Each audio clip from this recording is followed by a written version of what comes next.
Hello everyone, welcome to Smart Office Solutions. Today we will learn how to delete multiple blank columns in OneNote. Let's get started without wasting your valuable time. Here you can see data in Excel sheet. Here D column is blank, S column is blank, T column is also blank. If I want to delete entire blank column, at first you have to select the range where you want to remove blank column. Then press Ctrl plus G or F5 to open the Go to dialog box.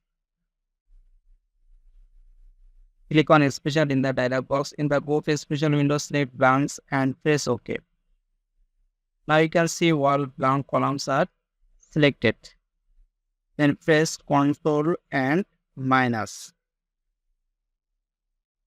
And then select Enter column and click on Enter column and click on OK.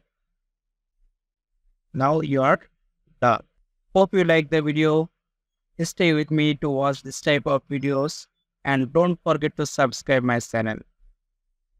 And try to be happy and keep happy.